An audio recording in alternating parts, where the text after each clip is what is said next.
Assalamualaikum warahmatullahi wabarakatuh. Selamat pagi kepada teman-teman semua. Sebelumnya perkenalkan, kami dari kelompok 3 mata kuliah Psikologi Perkembangan Anak yang beranggotakan saya sendiri. Yang pertama Ahmad Dhani, selanjutnya ada Mbak Ajeng Dwi Lestari, yang ketiga ada Mas Amar Ma'ruf, yang keempat ada Mas Andika Nanda Septian. Di sini kami akan mempresentasikan hasil makalah dan juga PowerPoint kami yang berjudul Tahapan Perkembangan dan Tugas Perkembangan Anak-anak.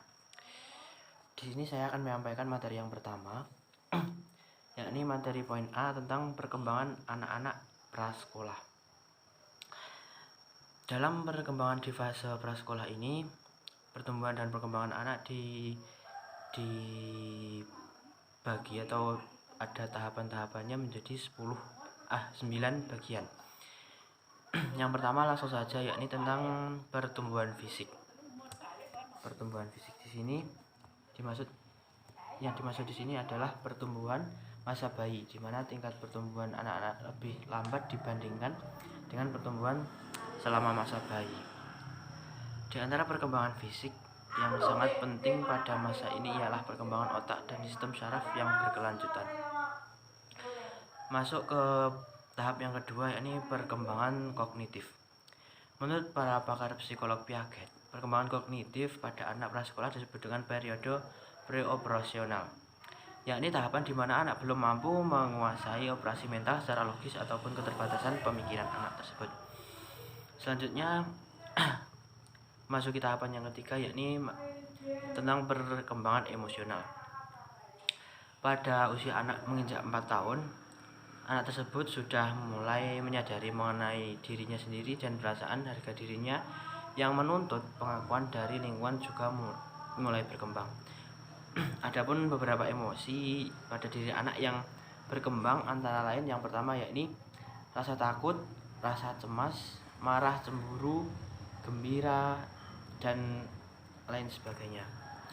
Memasuki tahapan yang keempat, yakni perkembangan bahasa. Jadi di masa ini anak sudah mulai mengetahui bahasa-bahasa yang digunakan oleh lingkungan sekitar tersebut. Yang kelima, yakni perkembangan sosial.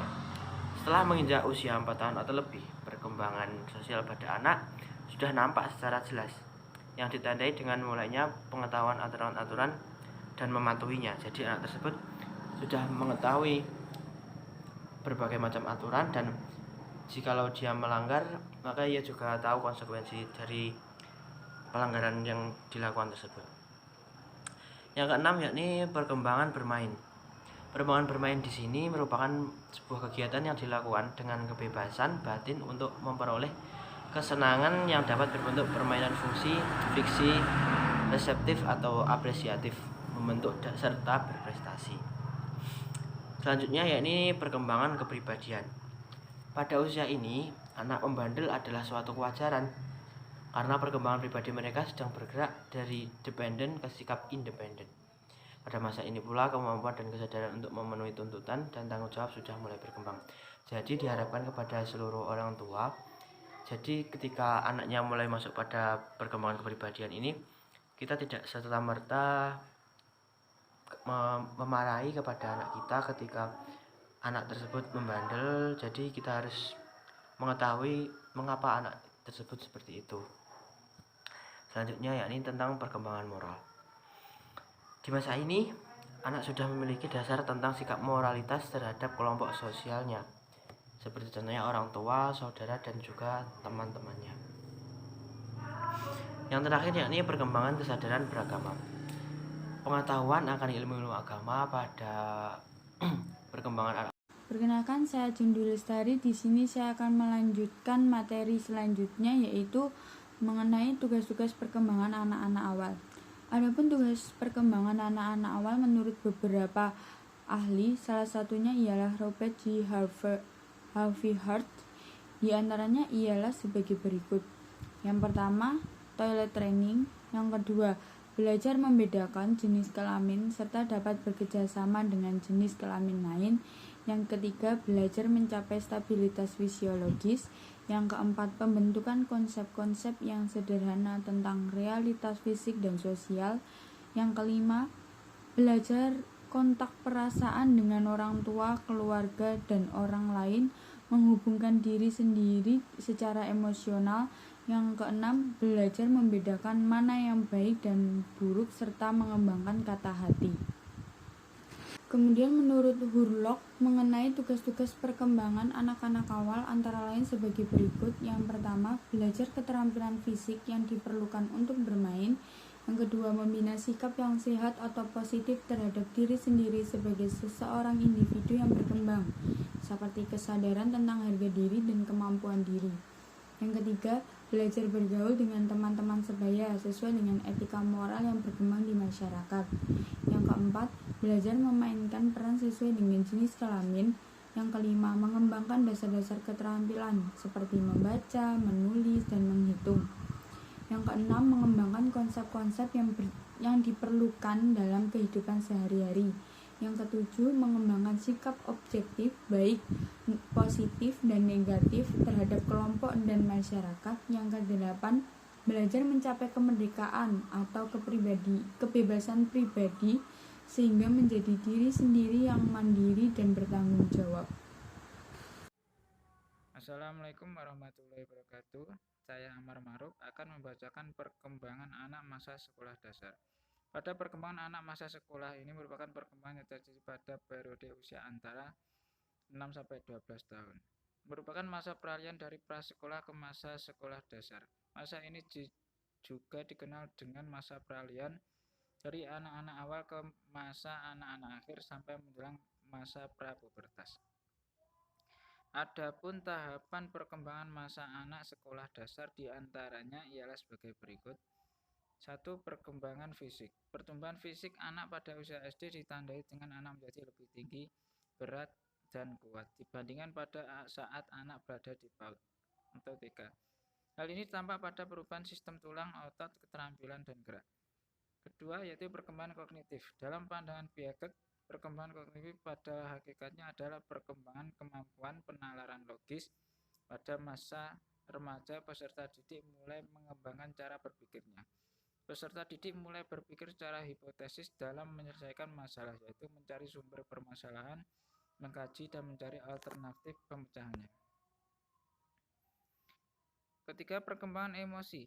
Pada usia sekolah khususnya di kelas-kelas tinggi yaitu kelas 4, 5, dan 6, anak mulai menyadari bahwa pengungkapan emosi secara kasar tidaklah diterima atau tidak disenangi oleh orang lain. Oleh karena itu dia mulai belajar untuk mengendalikan dan mengontrol ekspresi emosinya. Kemampuan mengontrol emosi diperolehnya melalui peniruan dan latihan. Keempat, yaitu perkembangan sosial emosional. Pada perkembangan ini, pencapaian kematangan dalam hubungan sosial dapat juga dikatakan sebagai proses belajar untuk menyesuaikan diri dengan norma-norma kelompok, tradisi, dan moral atau agama. Pada usia ini, anak mulai memiliki kesanggupan menyesuaikan diri sendiri kepada sikap kooperatif, bekerja sama, atau sosiosentri, mau memperhatikan kepentingan orang lain. Kelima, perkembangan bahasa. Pada usia late primary 7-8 tahun, bahasa anak mengalami perkembangan sangat pesat. Anak telah memahami tata bahasa sekalipun terkadang menemui kesulitan dan menunjukkan kesalahan, tetapi anak dapat memperbaikinya. Anak telah mampu menjadi pendengar yang baik. Anak mampu menyimak cerita yang didengarnya dan selanjutnya mampu mengungkapkan kembali dengan urutan dan susunan yang logis. 6. Perkembangan moral. Pada usia sekolah dasar, anak sudah dapat mengikuti peraturan dan tuntutan dari orang tua atau lingkungan sosialnya. Pada akhir usia ini, anak sudah dapat memahami alasan yang mendasari suatu peraturan.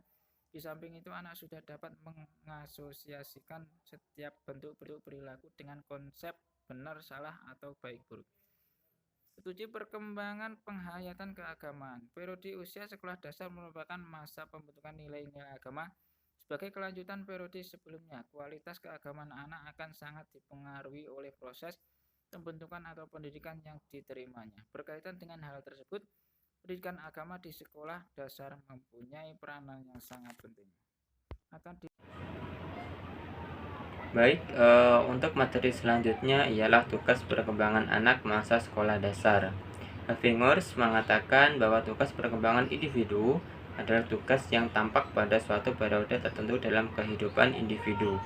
Anak yang berada dalam rentang usia 6-12 tahun pada hakikatnya menjalani tugas perkembangan berupa kemampuan-kemampuan yang harus dikuasai anak sekolah dasar. Havingers menjabarkan 8 tugas perkembangan anak pada periode usia 6-12 tahun. 8 tugas perkembangan tersebut diantaranya ialah sebagai berikut. 1. Belajar keterampilan fisik. Belajar keterampilan fisik yang dibutuhkan dalam permainan. Selama waktu ini, anak belajar menggunakan otot-ototnya untuk mempelajari berbagai keterampilan. Oleh karenanya, pertumbuhan otot dan tulang anak berlangsung dengan cepat. Yang kedua, pengembangan sikap terhadap diri sendiri sebagai individu yang sedang berkembang. Tugas perkembangan ini, anak sudah paham dan mampu mengembangkan kebiasaan hidup sehat dengan membiasakan diri memelihara kebersihan, kesehatan, dan keselamatan diri serta lingkungannya, atau mengetahui akibat yang akan didapatnya jika mereka bertingkah laku yang dapat membahayakan diri dan lingkungannya. 3. Berkawan dengan teman sebaya. Dengan masuknya anak ke sekolah akan menuntut anak untuk melakukan interaksi sosial dengan teman sebaya. Anak usia sekolah dasar hendaknya sudah mampu berteman dengan orang lain di luar lingkungan keluarganya, khususnya teman sebaya sebagai bentuk interaksi sosial. Yang keempat, belajar melakukan peranan sosial sebagai laki-laki dan wanita. Pada usia 9-10 tahun, anak mulai menyadari peran sesuai dengan jenis kelaminnya. Anak perempuan menunjukkan tingkah laku sebagai perempuan, demikian pula dengan anak laki-laki. Pada masa ini, anak sudah menunjukkan ketertarikan terhadap sesuatu sesuai dengan jenis kelamin mereka.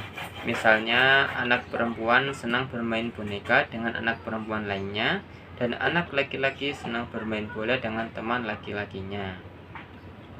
Yang kelima ialah belajar menguasai keterampilan dasar membaca, menulis, dan berhitung. Masa ini anak sekolah dasar sudah mampu untuk membaca dasar, menulis, dan berhitung. Karena perkembangan kognitif dan biologis anak sudah matang untuk bersekolah, maka anak telah mampu belajar di sekolah dan anak sudah mampu mengenali simbol-simbol sederhana. Yang keenam ialah pengembangan konsep yang dibutuhkan dalam kehidupan anak. Pada masa ini, anak hendaknya mempunyai berbagai konsep yang diperlukan dalam kehidupan sehari-hari, seperti konsep warna, konsep jumlah, konsep perbandingan, dan lain sebagainya. Yang ketujuh, pengembangan moral, nilai, dan kata hati. Pada usia sekolah dasar, anak hendaknya diajar mengontrol tingkah laku sesuai nilai dan moral yang berlaku. Anak hendaknya dapat mentaati peraturan, menerima tanggung jawab, dan mengakui adanya perbedaan antara dirinya dan orang lain. Dan yang terakhir, yang kedelapan ialah mengembangkan sikap terhadap kelompok dan lembaga-lembaga sosial. Anak telah mampu belajar untuk menyadari keanggotaannya dalam keluarga dan masyarakat sekolah. Anak harus belajar mentaati peraturan-peraturan yang ada dalam keluarga dan sekolah. Demikianlah singkat presentasi yang dapat kelompok kami sampaikan. Ada kurang lebihnya kami minta maaf yang sebesar-besarnya. Sekian, terima kasih. Wassalamualaikum warahmatullahi wabarakatuh.